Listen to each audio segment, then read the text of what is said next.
Hello guys, so most welcome your YouTube channel study with mechanical. तो आज के इस वीडियो में बात करने वाले हैं अप्लाइड केमिस्ट्री यानी अनुप्रयुक्त रसायन के बारे में। ठीक है, जिसका फर्स्ट चैप्टर मैंने पढ़ा दिया है, चैनल पे ऑलरेडी वीडियो अपलोड है, उसे जाके आप लोग देख लें। हम सेकंड चैप्टर आज इस वीडियो में स्टार्ट करेंगे। ठीक है, फ्यूल्स एंड लुब्रिकेंट, ईंधन एवं स्नेहक। अगर आपको नोट्स चाहिए तो आप PDF नोट्स चाहिए तो आप नीचे मैं चैनल का लिंक दे दूँगा, उस पर जाके आप ज्वाइन कर लीजिए। वहाँ आपको ऑल सब्जेक्ट की PDF नोट्स मिल जाएगी। ठीक है दोस्तों, अगर चैनल पसंद आए तो लाइक करिए, सब्सक्राइब करिए, अधिक से अधिक दोस्तों में शेयर करिए। इस चैनल पर first year, second year, final year के ऑल सेमेस्टर कक्षाएं 100% फ्री चलेगी। कोई पैड कोर्स नहीं है, 100% पूरी तरह से फ्री चलेगी।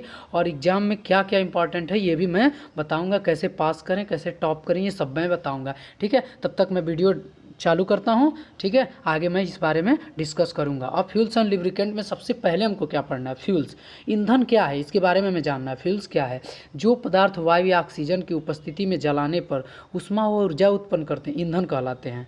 कोई भी पदार्थ अगर उसे जलाया जाए, ठीक है, वायु या ऑक्सीजन की उपस्थिति में, और ऊष्मा व ऊर्जा उत्पन्न करे तो क्या है? ईंधन है। ईंधन का वर्गीकरण, fuels of classification of fuels. ठीक है, ईंधन को उसकी भौतिक अवस्था के आधार पर 3 वर्गों में विभाजित किया गया है। ठीक है, जो उसकी भौतिक अवस्था है उसके आधार पर ईंधन को, फ्यूल्स को 3 वर्गों में विभाजित किया गया है, 3 वर्गों में डिवाइड किया गया है। पहला है ठोस ईंधन, ठीक है, सॉलिड फ्यूल, और दूसरा है द्रव ईंधन, ठीक है, लिक्विड फ्यूल, और तीसरा है गैसीय ईंधन, ठीक है, गैस फ्यूल। ठीक है, ठोस ईंधन क्या है? ठोस ईंधन को पुनः 2 भागों में वर्गीकृत किया गया है। पहला है प्राकृतिक ईंधन, जिसमें आपको कोयला, लकड़ी, ये क्या है? सब प्राकृतिक ईंधन है। दूसरा है कृत्रिम ठोस ईंधन, जैसे लकड़ी का कोयला आपने जला के उसे कोयला के रूप में तब्दील कर दिया, तो लकड़ी का कोयला, कोक, चारकोल, ये क्या है? कृत्रिम ठोस है। ये मानव द्वारा निर्मित किए, सिंथेसिस, ठीक, सिंथेसिस सॉलिड फ्यूल हैं। ठीक है, मानव द्वारा निर्मित किए जाते हैं ये। ठीक है,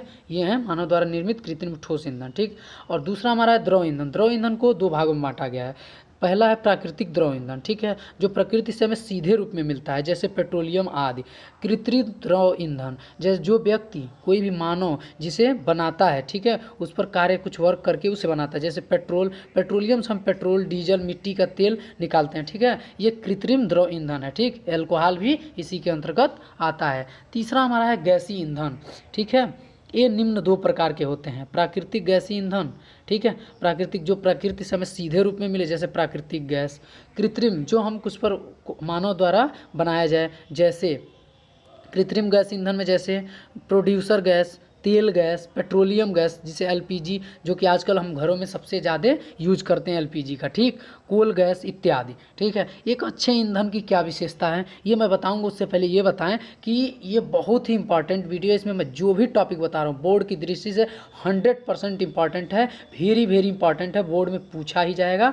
और मैं ये पेपर अपलोड करूँगा। पिछली बार कि मैं जो बताया था वो पेपर में आया भी था। अकॉर्डिंग टू UPBT सिलेबस आप डाउनलोड करिए और मिला लीजिए, एक भी सिलेबस से बाहर का नहीं होगा, और अकॉर्डिंग टू सिलेबस और सबसे इंपॉर्टेंट क्वेश्चन का ये सीरीज है। ठीक है, नोट्स है, PDF नोट्स है। अच्छे ईंधन की विशेषता क्या क्या होती है? एक अच्छे ईंधन की वायु या ऑक्सीजन के साथ रासायनिक, एक अच्छे ईंधन की वायु या ऑक्सीजन के साथ रासायनिक क्रियाशीलता अधिक होनी चाहिए। एक अच्छा ईंधन वो है जो वायु या ऑक्सीजन के साथ रासायनिक क्रियाशीलता अधिक रखे, ठीक, या अच्छी हो, ठीक है, जिससे अधिक मात्रा में ऊर्जा व ऊष्मा उत्पन्न हो। ठीक है, और रासायनिक ऑक्सीजन और वायु की उपस्थिति में अधिक रासायनिक क्रियाशील रहेगा, तभी तो अधिक ऊष्मा या ऊर्जा हमें देगा। ठीक है, ईंधन का दूसरा जो गुण है, ईंधन के दहन के पश्चात दहन अवशेष जैसे धुआं, राख एवं हानिकारक गैसें कम से कम मात्रा में बचनी चाहिए। हम कोई भी ईंधन, जैसे लकड़ी जलाते हैं तो राख बचता है, धुआं रहता है, ठीक, तो ऐसा ईंधन होना चाहिए जिसमें राख कम से कम हो, धुआं कम से कम हो, और उससे निकलने वाले हानिकारक गैस की भी मात्रा कम से कम हो। ठीक, वो बेस्ट ईंधन माना जाता है। तीसरा हमारा ईंधन की जो प्रॉपर्टी है वो है, ईंधन अधिक महंगा नहीं होना चाहिए। ठीक, जो हम ईंधन यूज करें वो अधिक महंगा नहीं, उसकी कॉस्ट अधिक नहीं होनी चाहिए।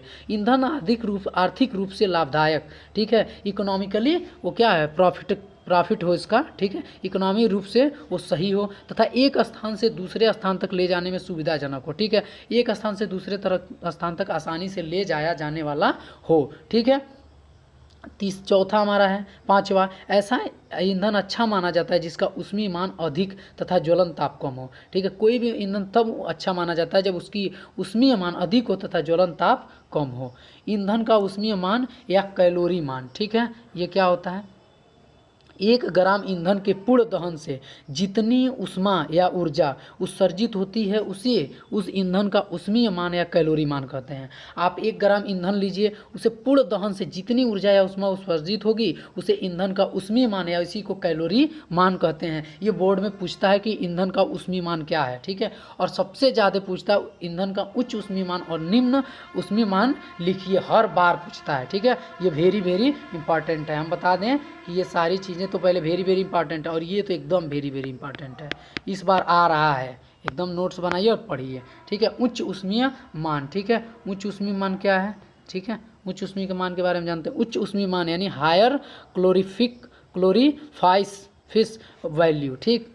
उच्च ऊष्मीय मान, उच्च ऊष्मीय मान ऐसे ईंधन का होता है जिनके दहन पर उत्पन्न जल वाष्प को संघनित्र हुआ मानते हैं, ठीक है। उच्च ऊष्मीय मान ऐसे ईंधन का होता है जिसमें दहन पर उत्पन्न जल वाष्प जो होता है उसे संघनित्र मानते हैं, ठीक है, कंडेंसनिंग मानते हैं। अर्थात जब 1 ग्राम ईंधन के पूर्ण दहन पर उत्पन्न 1 ग्राम ईंधन के पूर्ण दहन पर उत्पन्न जल वाष्प संघनित्र होते हैं तो इनके कारण मुक्त हुई ऊष्मा का मान भी ईंधन के ऊष्मीय मान में जुड़ जाता है, जिससे ईंधन का ऊष्मीय मान बढ़ जाता है। यह उच्च ऊष्मीय मान कहलाता है, ठीक है। जब 1 ग्राम आपने ईंधन का क्या किया, दहन किया, तो उससे जो जल वाष्प संघनित्र होगा उनका भी जो उससे भी कुछ ऊर्जा क्या होगी, ऊष्मा मुक्त होगी, ठीक है, निकलेगी, वो भी क्या होगी, ईंधन के ऊष्मीय मान में जुड़ जाएगी, जिससे ईंधन का ऊष्मीय मान क्या होगा, बढ़ जाएगा, ठीक, घट तो नहीं रही है, जुड़ जा रही है, तो ऊष्मीय मान और क्या होगा, इंक्रीज होगा, बढ़ जाएगा। तो यह उच्च, इसे क्या कहते हैं, उच्च ऊष्मीय मान कहते हैं। अगला हमारा है निम्न ऊष्मीय मान। जब 1 ग्राम ईंधन के पूर्ण दहन से उत्पन्न ऊष्मा में जल वाष्प संघनित नहीं होते हैं, इसमें संघनित नहीं होते हैं, जिससे ईंधन के ऊष्मीय मान में जल का ऊष्मीय मान नहीं जुड़ पाता है तथा ईंधन का ऊष्मीय मान कम हो जाता है, इसे निम्न ऊष्मीय मान कहते हैं। आपने 1 ग्राम क्या लिया, ईंधन लिया, उसे जलाया और इसमें जो जल वाष्प हो रहा है उसे संघनित हम नहीं मान रहे हैं, इसलिए जो उसकी स्पेशल उसकी है जो ऊष्मीय मान और ऊष्मीय मान निम्न ऊष्मीय मान जो मेन ऊष्मीय मान है उसमें नहीं जुड़ रही है, इसलिए इसका जो ऊष्मीय मान है वो घट जाता है, कम हो जाता है, इसलिए इसे निम्न ऊष्मीय मान कहते हैं, ठीक है। अपस्फोटन, नॉकिंग बहुत इंपॉर्टेंट है, अपस्फोटन, ठीक है, बहुत इंपॉर्टेंट है, हर बार पूछता है, इस बार आएगा, वेरी वेरी इंपॉर्टेंट, ठीक है। अपस्फोटन नॉकिंग क्या होता है, इंजन के अंदर ईंधन के अनियमित दहन से उत्पन्न धात्विक ध्वनि को अपस्फोटन कहते हैं। आप देखते हैं कोई भी इंजन हो, ठीक है, उसमें जब दहन होता है, ईंधन, कोई भी इंजन है उसके अंदर ईंधन का दहन होता है, ठीक, तभी तो गाड़ी चलती है, ठीक। तो ईंधन जो होता है अनियमित दहन से, ठीक, एक नियमित नहीं, अनियमित दहन से जो धात्विक ध्वनि उत्पन्न होती है उसे अपस्फोटन कहते हैं। आपने कई इंजन देखा होगा आवाज़ बड़ी तेज़ी से आती है, तो जितना जिसमें मतलब आवाज़ ज़्यादा तेज आती है उसकी नॉकिंग उतने ज़्यादा, अपस्फोटन उतना ज़्यादा। अपस्फोटन होने से ऊर्जा की अधिक हानि होती है।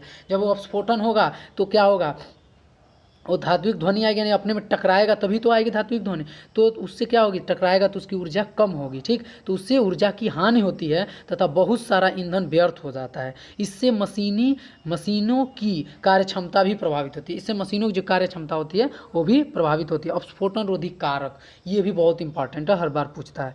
ईंधन के अपस्फोटन गुण को कम करने के लिए ईंधन के साथ मिलाए गए पदार्थ को अपस्फोटन रोधी कारक कहते हैं, ठीक है। ईंधन जो होता है उसके जो अपस्फोटन गुण है उसको कम करने के लिए ईंधन के साथ जो पदार्थ मिलाया जाता है उसे अपस्फोटन रोधी कारक कहते हैं, ठीक है। अपस्फोटन रोधी कारक के लिए टेट्राएथिल का प्रयोग किया जाता है, जिसका रासायनिक C2H5 होल फ्राइस Pb, ठीक है, ये इसका रासायनिक सूत्र है, ठीक है।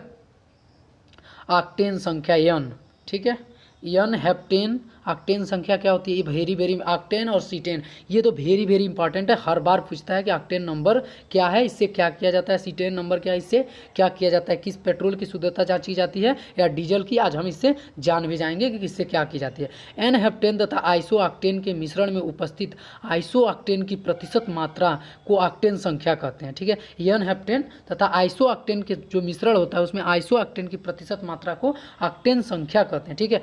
इससे पेट्रोल की गुणवत्ता की जांच किया जाता है, ठीक है। इससे पेट्रोल की गुणवत्ता की जांच किया जाता है, क्योंकि पेट्रोल आइसोऑक्टेन तथा एन हेप्टेन का मिश्रण होता है। सीटेन संख्या या सीटेन नंबर, सीटेन नंबर क्या होता है? सीटेन तथा अल्फा मेथिल नैप्थेलीन के मिश्रण में सीटेन की प्रतिशत मात्रा को सीटेन संख्या कहते हैं। सीटेन तथा अल्फा मेथिल नैप्थेलीन जो मिश्रण होता है उसमें जो सीटेन की प्रतिशत मात्रा होती है उसे सीटेन संख्या कहते हैं, सीटेन नंबर कहते हैं। इसका उपयोग कहाँ होता है? इसका उपयोग डीजल की गुणवत्ता ज्ञात करने में किया जाता है, क्योंकि डीजल में सीटेन तथा अल्फा मेथिल नैप्थेलीन का मिश्रण होता है, ठीक है। जो डीजल होता है वो सीटेन तथा अल्फा मेथिल नैप्थेलीन का मिश्रण होता है। स्नेहक, ठीक है, लुब्रिकेंट, किसी मशीन में गति करने वाली दो सतहों के बीच किसी पदार्थ के पतली परत के रूप में कार्य करने से जब घर्षण प्रतिरोध कम हो जाता है तो ऐसे पदार्थ को स्नेहक कहते हैं, ठीक है।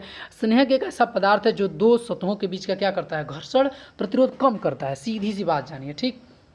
आप जैसे आप दैनिक जीवन में जो आप यूज करते हैं वैसलीन, ये क्या है? स्नेहक, लुब्रिकेंट है। आपके ओंठ को क्या रखता है? मुलायम रखता है, ठीक है।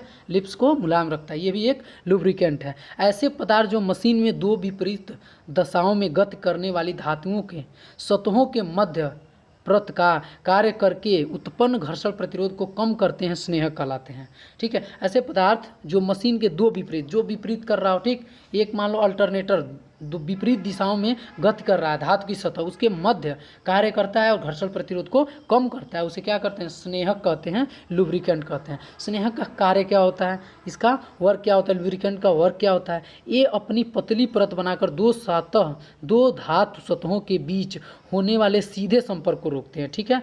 ये पतली परत बना के दो धातु सतहों के बीच होने वाले सीधे संपर्क को रोकते हैं, जिससे सतहों की टूट फूट नहीं होती है, टूट फूट कम हो जाती है, टूटते फूटते नहीं है। आप गए होंगे कहीं भी बैल कोल्हू पे, वहाँ देखेंगे लुब्रिकेंट का यूज़ किया जाता है दोनों, या फिर आप कई जगह ऐसे देख सकते हैं मशीनों में लुब्रिकेंट का यूज़ किया जाता है जिससे वो टूट फूट नहीं होता है, ठीक। मोबिल का यूज़ किया जाता है, ये क्या है? मोबिल भी एक लुब्रिकेंट है, ठीक है।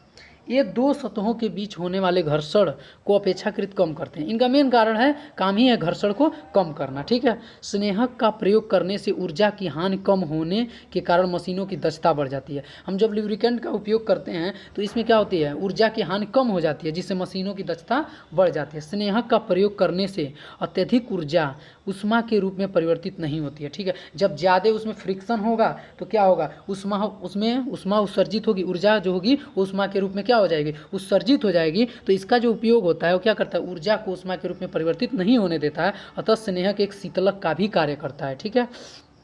स्नेहक का वर्गीकरण, ठीक है, क्लासिफिकेशन ऑफ लुब्रिकेंट। स्नेहक कितने प्रकार के होते हैं? स्नेहक को निम्न भागों में बांटा गया। ठोस स्नेहक, इन स्नेहकों का प्रयोग ऐसे मशीनों में किया जाता है जहां उच्च ताप तथा उच्च दाब उत्पन्न हो। ये जो ठोस स्नेहक होता है इसके अंतर्गत ग्रेफाइट आता है। वैसे इसका उपयोग उच्च ताप तथा उच्च दाब वाले स्थान पर किया जाता है, वैसे मशीनों में किया जाता है। ये स्नेहक मुख्यतः वायुयानों, न्यूक्लियर पावर संयंत्रों में प्रयुक्त किया जाता है, ठीक है। प्रमुख ठोस स्नेहक निम्न है। कुछ ठोस स्नेहक है नीचे, उसे आप लोग देखें। पहला है ग्रेफाइट, यह अत्यधिक उपयोग में आने वाला ठोस स्नेहक है क्योंकि यह बहुत मुलायम तथा अज्वलनशील होता है। सबसे बड़ी बात है कि ये मुलायम तो होता है, साथ साथ अज्वलनशील होता है, यानी टेम्परेचर बढ़ेगा तो ये जलेगा नहीं, ठीक, अज्वलनशील होता है। अर्ध ठोस स्नेहक, ऐसे ठोस जो ठोस तथा द्रव स्नेहकों के मध्य की स्थिति में रहते हैं, न तो पूर्ण रूप से ठोस रहते हैं न तो पूर्ण रूप से द्रव रहते हैं, मध्य की स्थिति में रहते हैं, अर्ध ठोस स्नेहक कहलाते हैं। अर्ध ठोस स्नेहक के रूप में ग्रीस क्या? अर्ध ठोस स्नेहक। वैसलीन, अभी मैंने बताया है दैनिक जीवन में उपयोग होने वाला जो स्नेहक वैसलीन का प्रयोग किया जाता है। द्रव स्नेहक, मशीनों में द्रव स्नेहकों का उपयोग सबसे अधिक होता है। आपने देखा है द्रव स्नेहकों का उपयोग सबसे अधिक होगा। विभिन्न प्रकार के द्रव स्नेहक निम्न है, ठीक है। पहला है वनस्पति स्नेहक तेल, ठीक है, वनस्पति स्नेहक तेल। इस प्रकार के स्नेहक का प्रयोग ऐसे स्थानों पर किया जाता है जहां पर घर्षण कम होता है, ठीक है। वनस्पति तेल जो स्नेहक होता है उसका वहां भी जहां घर्षण कम होता है, जैसे अरंडी, और इसके अंतर्गत क्या क्या आता है? जैसे अरंडी का तेल इसके अंतर्गत आता है, पाम ऑयल आता है, ठीक है। कर्तन तेल क्या? तेज धार वाले औजारों, जैसे चाकू हो, ठीक है, कोई भी काटने वाला हथियार हो, तेज धार वाले औजारों के लगातार प्रयोग से तापक्रम बढ़ने के कारण इनकी धार नष्ट होने लगती है। ठीक है, जो धार होती है, लोगों ने कहते हैं धार गिर गया है, नष्ट होने लगती है, तो इनके धार को बनाए रखने के लिए कर्तन द्रवों का प्रयोग किया जाता है। ठीक है, कर्तन तेल का प्रयोग किया जाता है। स्नेहक की आवश्यकता, ठीक है, नेसेसिटी ऑफ लिब्रिकेंट, स्नेहक की आवश्यकता क्यों पड़ी। ठीक है, मशीनों में स्नेहक की आवश्यकता निम्न कारणों से होती है। मशीनों की दक्षता बढ़ाने में, ठीक है, मशीनों की क्या है, दक्षता बढ़ाने में, ऊर्जा की खपत कम करने के लिए, ऊर्जा इससे लुब्रिकेंट का उपयोग करेंगे, ऊर्जा की खपत कम होगी, ध्वनि कम करने में, लुब्रिकेंट का सबसे ये भी पता है कि ध्वनि कम होगी, आवाज़ नहीं ज़्यादा निकलेगा, कंपन तथा झटकों को कम करने के लिए, ठीक है, इसका उपयोग किया।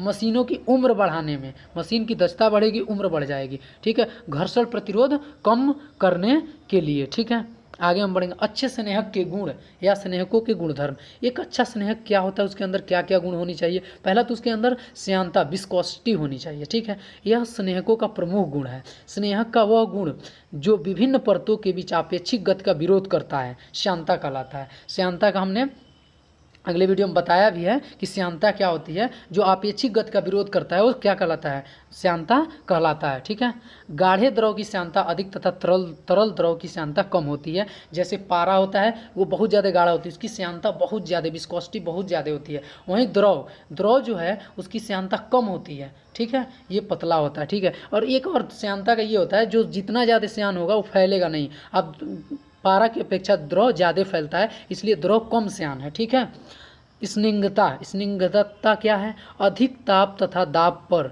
भी मशीन के कल पुर्जों से स्नेहक के चिपके रहने की क्षमता को स्निग्धता कहते हैं। ठीक है, अधिक ताप या दाब पर मशीन के कल पुर्जों से स्नेहक के चिपके रहने की क्षमता, ठीक है, उससे चिपका रहे कितना हो, उसका टेम्परेचर बढ़ जाए, प्रेशर बढ़ जाए, तभी वो चिपका रहे, इसको स्निग्धता कहते हैं। ठीक है, जिससे स्नेहक से स्निग्धता क्षमता अधिक होती है वह अच्छा स्नेहक माना जाता है। ठीक है, स्निग्धता क्षमता जिसकी अधिक होती है वह अच्छा स्नेहक माना जाता है। वाष्पीकरण, ये वाष्पीकरण बहुत इंपॉर्टेंट है।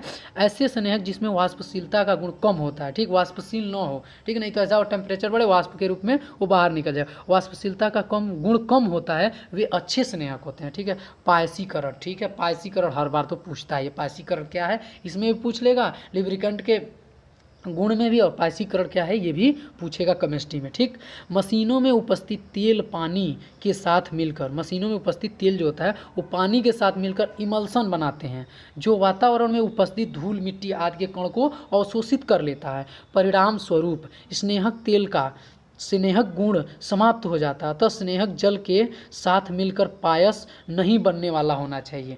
ठीक है, ऐसा स्नेहक होना चाहिए जो जल के साथ मिलकर पायस न बनाए। ठीक है, तो आज के वीडियो में बस इतना ही, चलते हैं अगले वीडियो में फिर मिलेंगे। दोस्तों अगर चैनल पसंद आया हो तो चैनल को लाइक करिए, सब्सक्राइब करिए, दोस्तों में अधिक से अधिक शेयर करिए। इस चैनल पर first year, second year, final year all semester कक्षाएं चलेंगी। आप लोगों का सपोर्ट चाहिए दोस्तों, आप लोग सपोर्ट करेंगे तो मैं लाइव भी आऊँगा, क्लासेज भी बताऊँगा, और मैं ये भी बताऊँगा सारे ईयर का पेपर भी अपलोड करूँगा, कौन सा इंपॉर्टेंट है। मैं आपके साथ 24 आवर लगा रह सकता हूं, अगर आप लोग चाहें, आप लोगों का प्यार मिलेगा तो। ठीक है, चैनल को सब्सक्राइब करिए, प्यारा सा कमेंट करिए, लाइक करिए, दोस्तों में शेयर करिए। तब तक के लिए थैंक यू, धन्यवाद,